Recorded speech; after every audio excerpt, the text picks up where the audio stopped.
foundation of human understanding teaches an observation exercise, often called meditation, which permits you to become objective toward your problems and allows your heartaches, bad habits, fears, and anxieties to be completely eliminated from your life without effort on your part. Until you have begun to practice this exercise, much of what you see and hear on the following program may be shocking and upsetting to you. But if you will listen calmly and with an open mind, you may discover the key to the peace of mind and joy for which you've been searching all of your life. And now, from the foundation of human understanding, here is Roy Masters. Hello, I'm Roy Masters, and I don't have any degrees. That doesn't mean to say I'm not smart. I am. But I'm not pedigreed smart.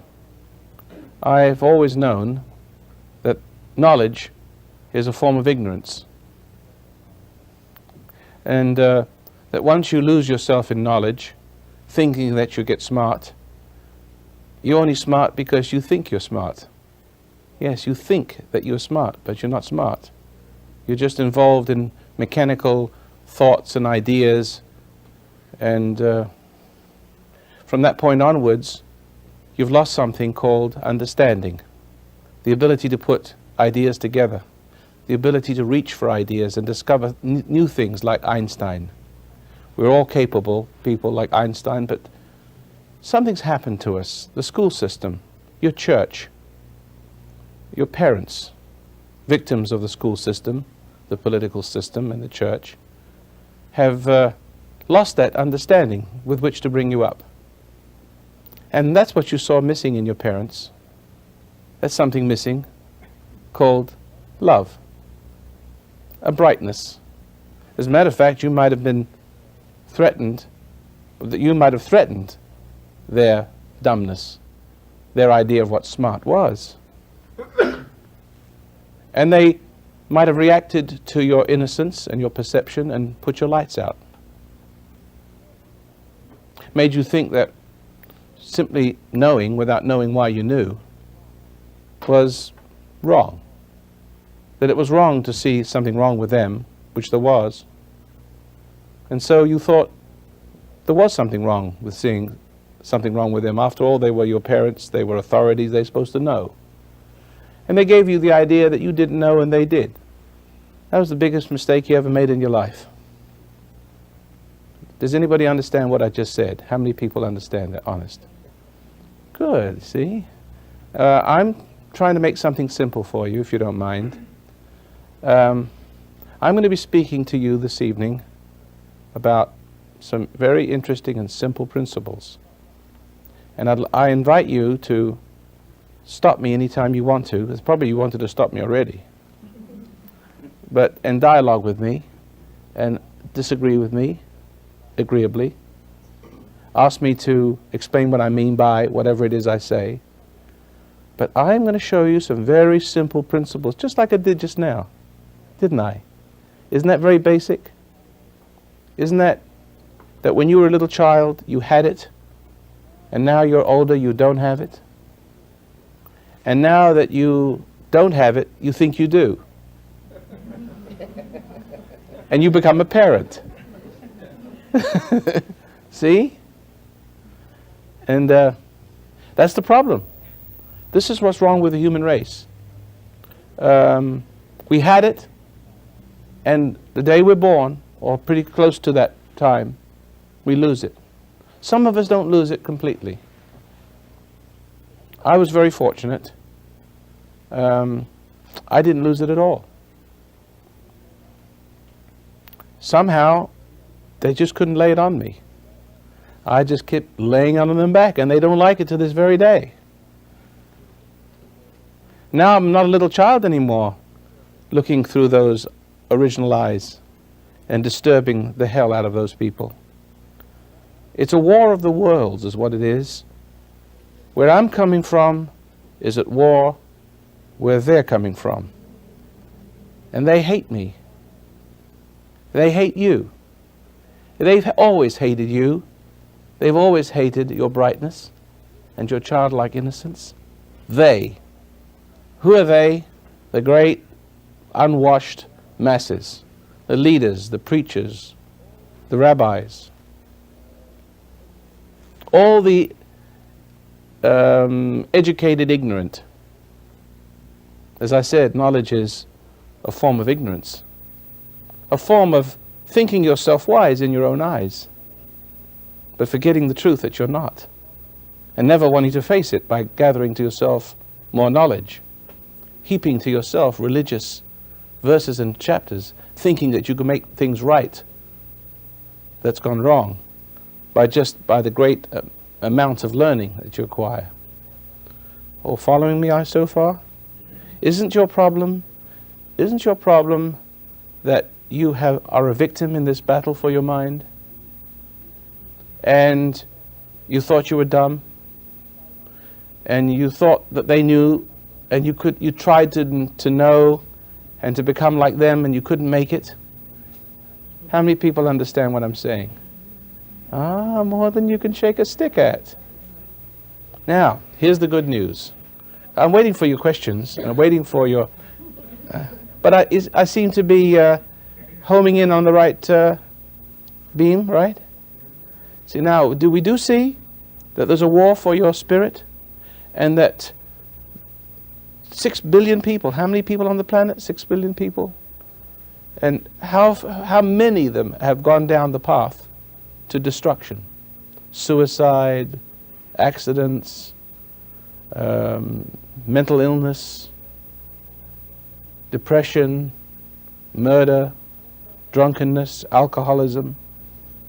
What's wrong? Something's gone wrong with all these people. You don't see alcoholic sheep. You don't have a police force for the sheep, or sheriff department for the sheep force. You see? You don't have 2,000 different diseases. You don't have insanity amongst sheep, except maybe rabies or something, which is not really a mental problem. I mean, not even wolves kill one another. But the human race destroys and violates and corrupts and maims and murders mentally, emotionally, and physically. We degrade one another. We knock each other down to build ourselves up. We plunder. We violate. We rape. We murder. We prey on one another. But sheep don't prey on sheep. Not even wolves prey on wolves. How do you account for that? Man's inhumanity to man. Is it because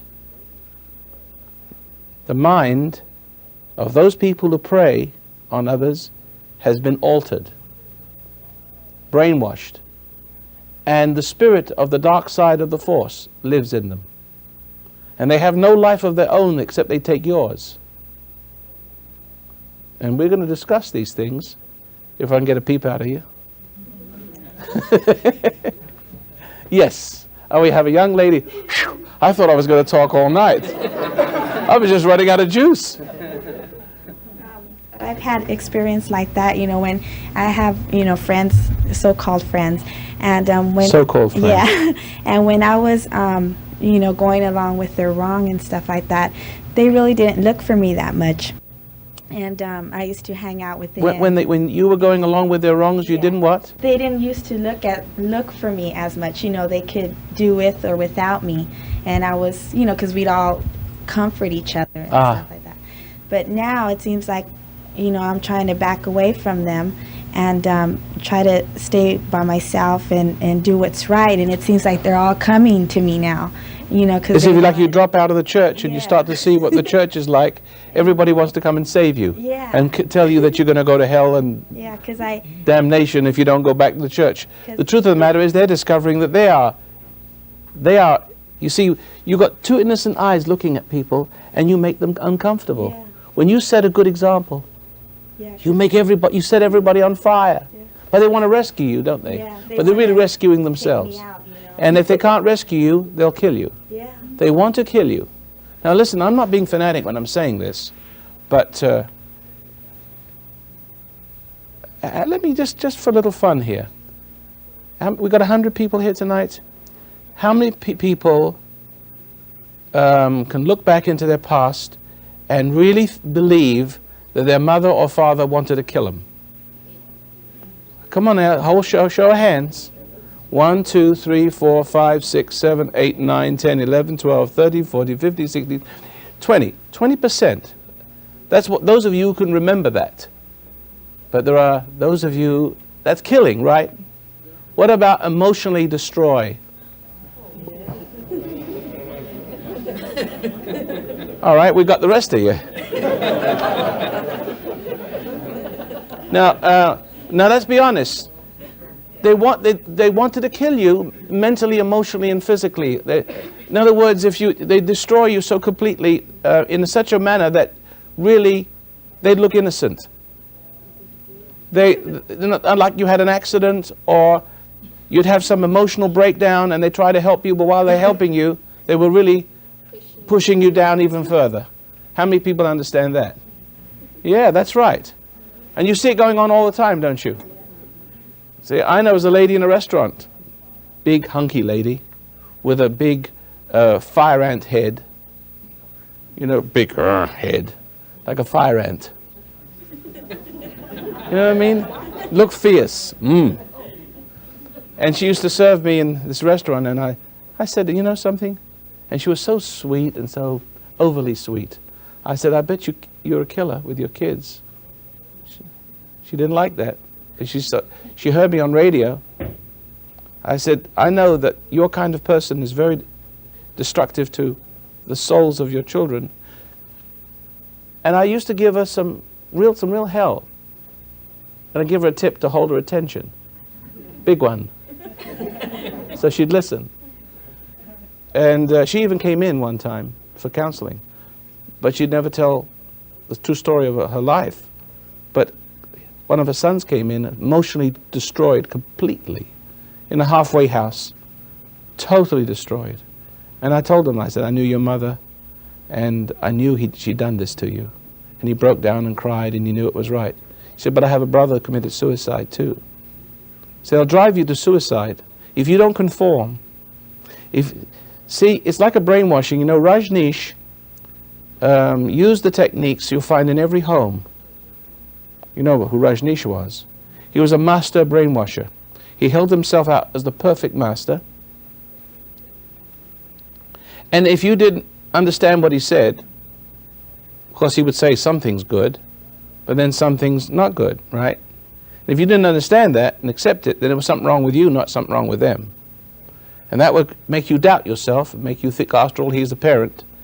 You've got him as your master, and you expect, you have this goal. It's like being in West Point. You have to do all kinds of things you don't really want to do if you want to succeed in West Point and get your stars, right?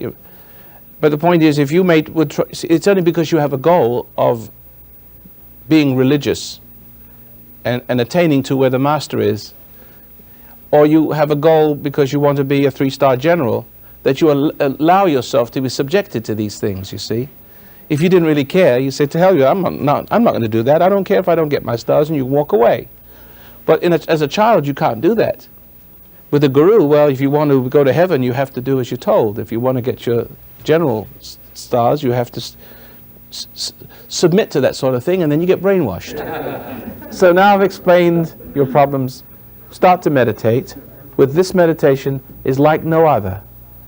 I've spent 45 of my 60 years searching, concentrating on this, and I know my subject well, and you will find the answers in my many books, but the basic book is this one. Thanks for listening, and you've been pretty nice this evening. I appreciate it. This concludes our program.